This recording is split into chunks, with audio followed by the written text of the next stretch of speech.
कहत कबीर सुनो भाई साधो।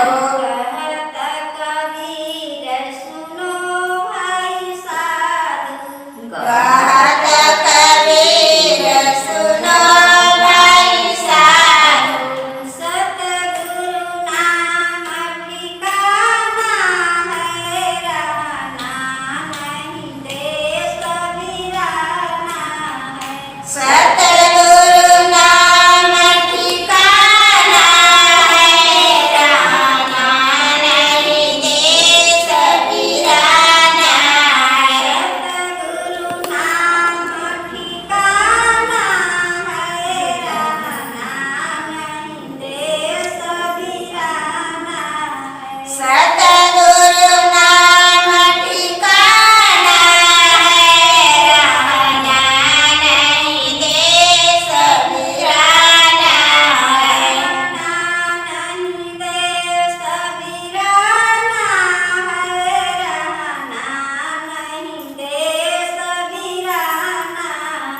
रहना नहीं देश वीराना है। रहना नहीं देश वीराना है, रहना नहीं देश वीराना है। देव की जय। प्रेम से बोलिए सदगुरु कबीर साहेब की, आए हुए संत भक्तों की, गुरु गोविंद की साहेब।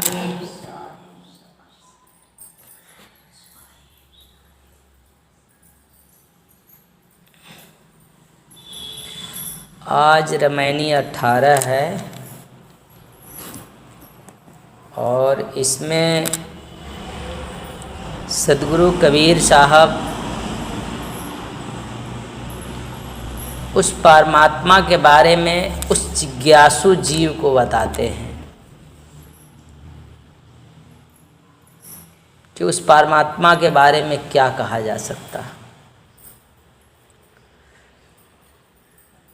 क्योंकि कहते हैं कि उस परमात्मा के बारे में कोई कथा कहानी नहीं है कि हम आपको सुनाएं। भाई जिसका कोई जन्म ही नहीं, जिसका कोई लीला ही नहीं, जो यहाँ पर कोई खेल क्रीड़ा किया ही नहीं, तो उसके बारे में क्या कहा जाए और कैसे कहा जाए। इसलिए सदगुरु कबीर साहब कहते हैं कि अद्भुत पंथ बरणी नहीं जाई, भूले राम भूले दुनियाई। जो चेतहु सो चेतहु रे भाई, आ नहीं तो जीव यमलई जाई। शब्द न माने कथे हैं ज्ञाना, ताते यम दियो हैं थाना। संशय सावज सेव शरीरा, कहते कि संशय सावज बसय शरीरा, तिन खाए अनवेधा हीरा। संशय सावज शरीर में, संग ही खेल जुआरी। ऐसा घायल बापुरा, जीव ही मारे झार।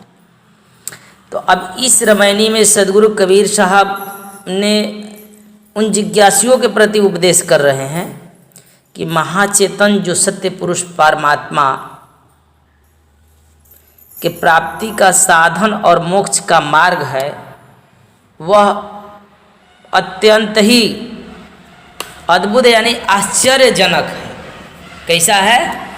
आश्चर्यजनक। उसके लिए न तुम्हें जप करना, न तप करना, न कुछ ऐसा नहीं कि जंगलों में चले जाना।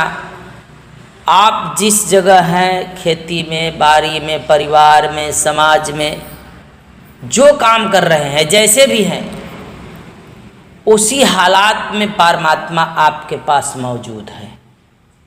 उसके लिए कहीं जाना आना नहीं, ऐसा कह रहे हैं। बस उसके लिए अपने ख्याल को समेटना है। अब इसके लिए शरीर की ताड़ना नहीं देनी है, अपने मन विचार की शुद्धि करना है। उसके लिए नहीं कि तपस्या करने जंगल में निकल गए, ऐसी बातें नहीं कर रहे हैं। कहते कि जो मेरे भीतर में संशय आ गया, इसकी शुद्धिकरण करना है कि उस परमात्मा के प्रति अंधविश्वास न बने। कोई इधर उधर की बातें मत सुने कि भगवान ऐसा है कि वैसा है कि कैसा है। वो सदा संग साथ रहने वाला है और हमारे सब बातों को जानने वाला है, क्या अच्छा और क्या बुरा हम कर रहे हैं। अच्छे बुरे कर्मों का हम स्वयं मालिक बन जाते हैं, क्योंकि वह दृष्टा और साक्षी है मेरा। इसलिए कहते हैं कि वो बड़ा ही आश्चर्य है, उसका वर्णन नहीं हो सकता। मतलब कि किसी प्रकार का उसका वर्णन नहीं किया जा सकता कि भगवान ने ऐसा खेल कर दिया, भगवान ने वैसा खेल कर दिया, भगवान ने रावण को मार दिया, भगवान ने कंस को मार दिया है, यहाँ लड़ाई छिड़ गई उसको सुधार दिया। उसके बारे में कुछ कहा नहीं जा सकता, क्योंकि वहाँ पर जो कुछ यहाँ हो रहा उसी के माध्यम से हो रहा, सभी जीव उसी के माध्यम से यहाँ पर जीवित है। लेकिन वो कुछ कर नहीं रहा, हम स्वयं ही कर्म कर रहे हैं और स्वयं ही हम बंधते हैं। कहने का भाव यही है कि हम खुद ही अच्छे बुरे काम करते हैं और उसका अच्छा बुरा फल मुझे मिलता है।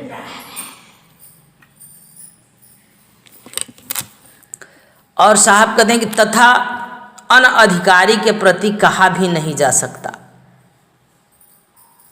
उस सत्य मार्ग को तो अवतारी पुरुष राम तथा कृष्ण आदि भी भूल गए। कहते हैं कि जो अवतार लेकर आए यहाँ पर राम कृष्ण, वो भी उस सत्य मार्ग को नहीं जान सके, वो भी भूल गए कि आखिर वह परमात्मा का मार्ग क्या है। इसलिए कह रहे हैं साहब कि भूले राम भूली दुनियाई। और जब राम ही भूल गए और कृष्ण भूल गए तो उनके भूलने से समस्त संसार के लोग भी भूल गए। जब भगवान ही उस विषय की चर्चा न कर पाए, जिन्हें संसार के लोग भगवान मान लिया, वही नहीं जान सके, तो बाकी लोगों की बातें क्या करनी। तो सब उन्हीं के पीछे पड़ गए। इसलिए साहब कहते हैं कि हे भाइयों, इस देव दुर्लभ मनुष्य देह को पाकर जो यदि तुमको चेतने योग्य है, क्योंकि इसी जीवन में चेता जा सकता है, तो जो हमारे अंदर है बुराई उसकी परित्याग करेंगे और जिस परमात्मा को हृदय में धारण करना है उसको करेंगे। तो कहते हैं साहब इसीलिए कि जो चेतने योग्य है, तुम इस मनुष्य देह को पाकर जो यदि तुमको चेतना है अर्थात योग्य है, भूल भुलैया से बाहर निकलकर जन्म मरण आदि बंधनों से छुटकारा पाना है, तो अभी चेत जाओ। इसके लिए कोई दिन तारीख मत रखो कि अभी बुढ़ा जाएंगे तब एक बेरी राम राम करेंगे। बुढ़ाने की बात मत सोचो, आज नहीं तो कल करेंगे, कल नहीं परसों करेंगे। कह रहे हैं कि अभी और इसी वक्त चेत जाओ और उस परमात्मा के सुमिरण में लगो। कहते हैं कि उस काल निरंजन से तुम बिल्कुल होशियार हो जाओ और सच्चे भेदी सद्गुरु की खोज कर उनके सत्संग में लग जाओ। अन्यथा सब सांप्रदायिक मत पंथों को छोड़कर एक सत्य मार्ग को पकड़ो। मतलब कोई मार्ग पंथ पकड़ने की बात नहीं करते हैं कि तुम ये मार्ग पकड़ लो, वो मार्ग पकड़ लो, वामपंथी हो जाओ, कबीर पंथी हो जाओ। कबीर पंथियों नहीं कह रहे हैं कहने के लिए, होने के लिए, आपको कह रहे हैं सत्य पंथी होने के लिए। सत्य मार्ग पर तुम चलो, बाकी अंथा पंथा पंथी ये सब छोड़ छाड़ दो और बस ये समझो कि परमात्मा मेरे संग साथ है। यदि तुम ऐसा नहीं करोगे तो याद रखिए, तुम्हारे जीव अर्थात तुमको यमराज यानी काल पुरुष निरंजन ले जाएगा और वह यम यातना भुगवाएगा। यानी जो जीवन में कर्म है उस कर्मों को कराएगा, तुमको पकड़ कर ले जाएगा, क्योंकि उसी के पीछे तुम दिन रात लगे रहते हो। क्योंकि यहाँ पर जितना भी धर्म पंथ चल रहे हैं सब काल पुरुष निरंजन के द्वारा चलाए जा रहे हैं।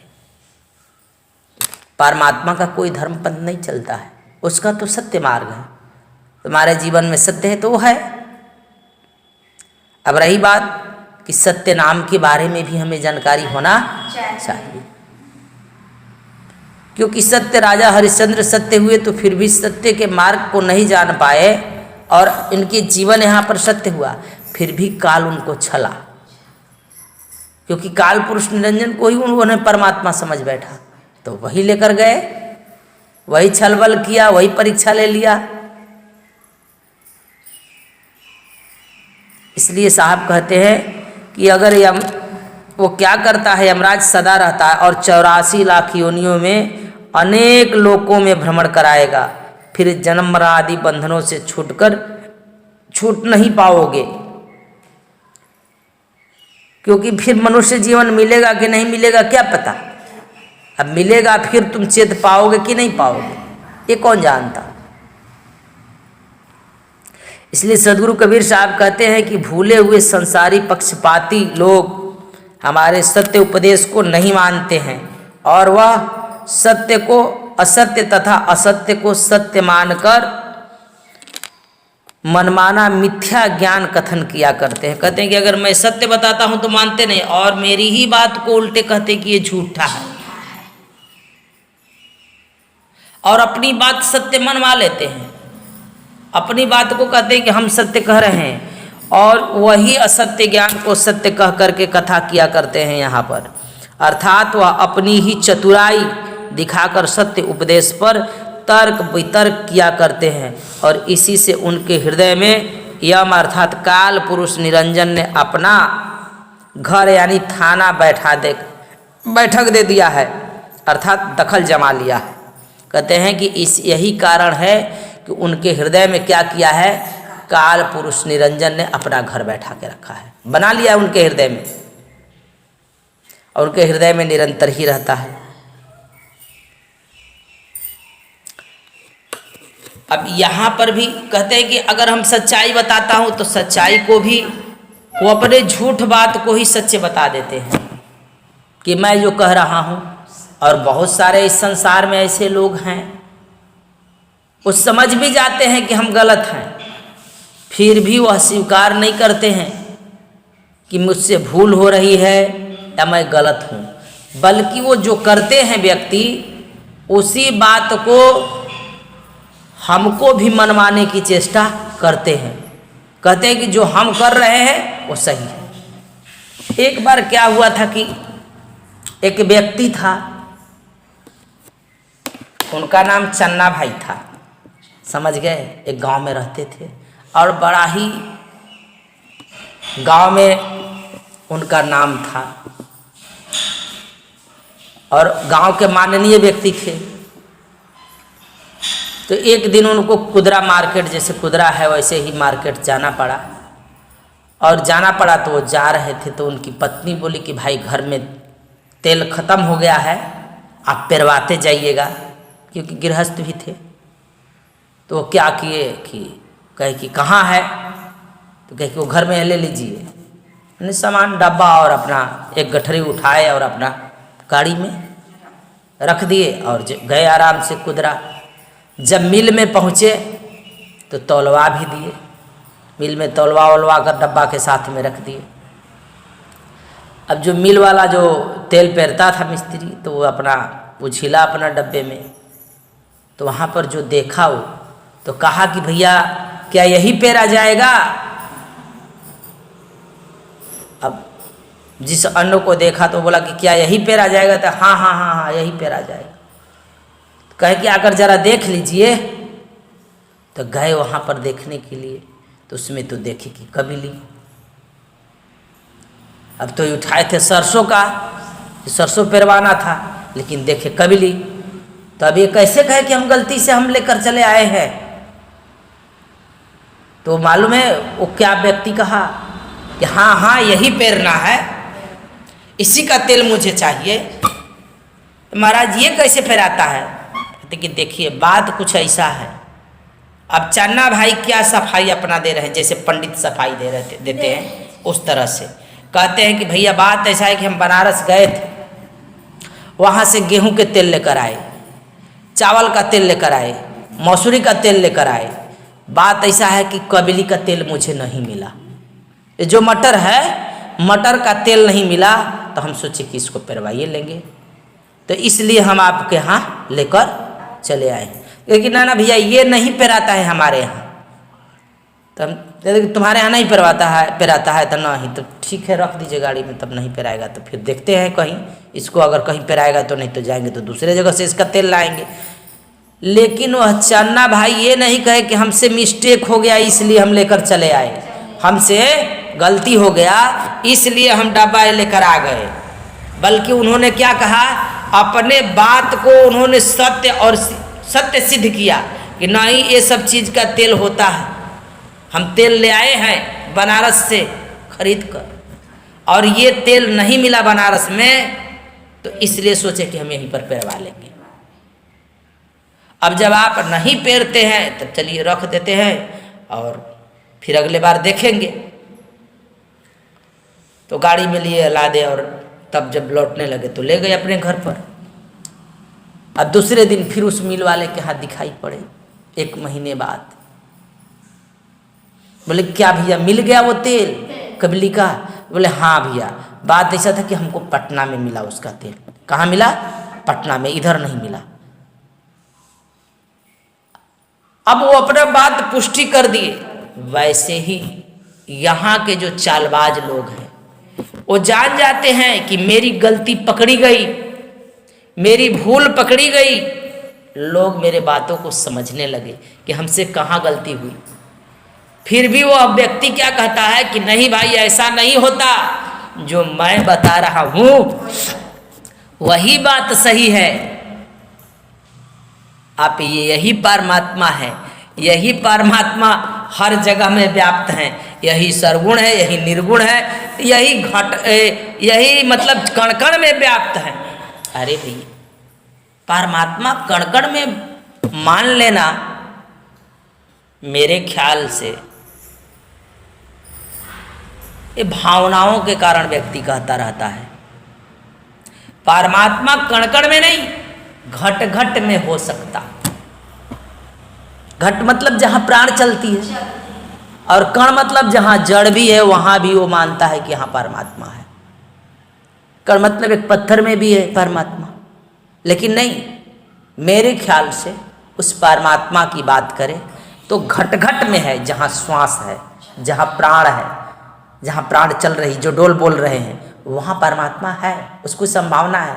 लेकिन कण कण और जर्रे जर्रे कह रहा तो उसकी भाव है, ये भाव दशा का नाम है। लेकिन यह भाव दशा नहीं, खटखट में व्याप्त है ही है। तो ऐसे ही जो भूले हुए लोग हैं तो वो जान भी जाते हैं कि मेरी गलती पकड़ी गई, लेकिन उस पकड़ में भी अकड़ जमाते हैं। क्या करते हैं?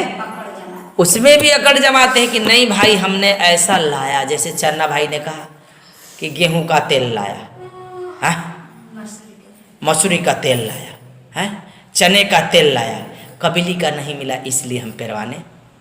अब वो थोड़ा बताया कि हमको सरसों पेराना था, तेल घटा था। क्योंकि तेल अगर कहता कि मैं सरसों पेराने आते तो समझ जाता कि भाई भूल। अब इतने माननीय आदमी, उसको 10,000 2,000 आदमी उसकी बात मानते, उनसे कैसे भूल हो गया?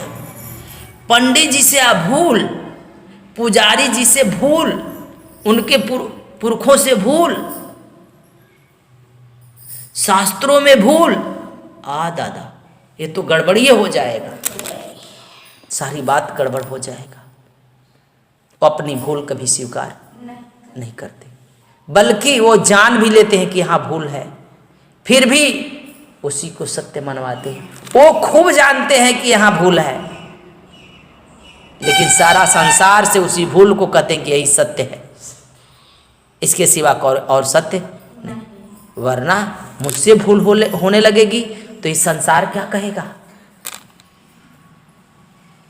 फिर तो कहेगा कि इन लोगों से गलतियां होते रहती है, इसलिए वह स्वीकार ही नहीं करता कि मुझसे भूल है।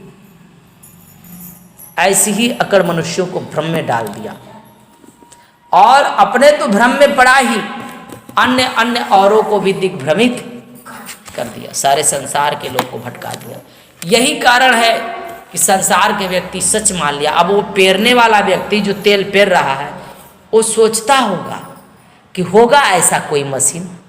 उसके माइंड में अब भ्रमड़ा बैठ गई ना कि होगा, तभी तो इतने माने माननीय आदमी ये कभी झूठ नहीं बोलने वाले।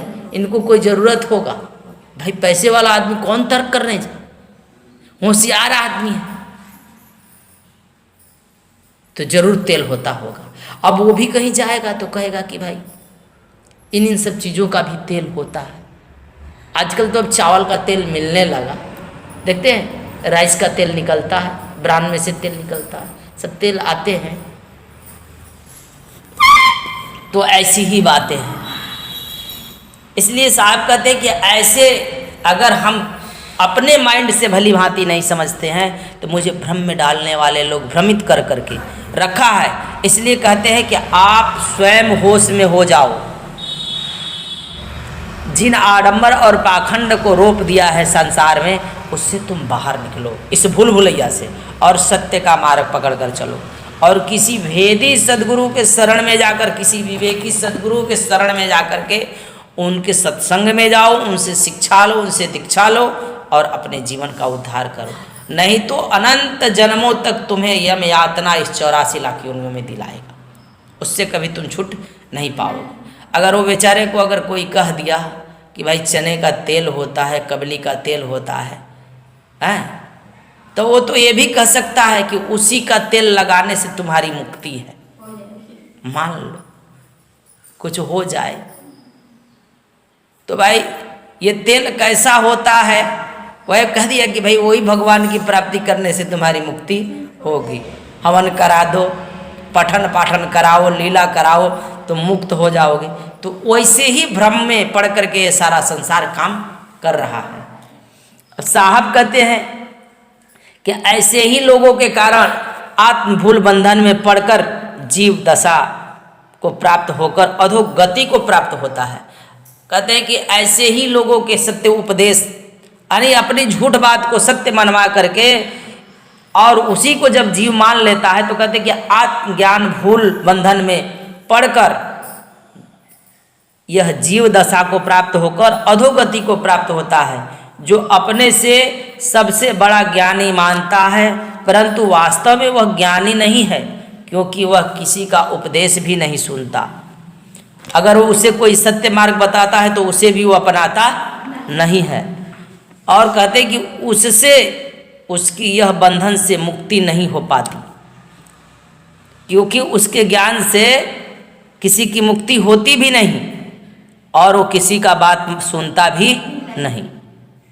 जिसे कबली में तेल निकलेगा भी नहीं, अगर वो कहेगा कि नहीं निकलेगा तो उसका बात मानेगा भी नहीं। वो क्या कहेगा कि इसका तेल होता।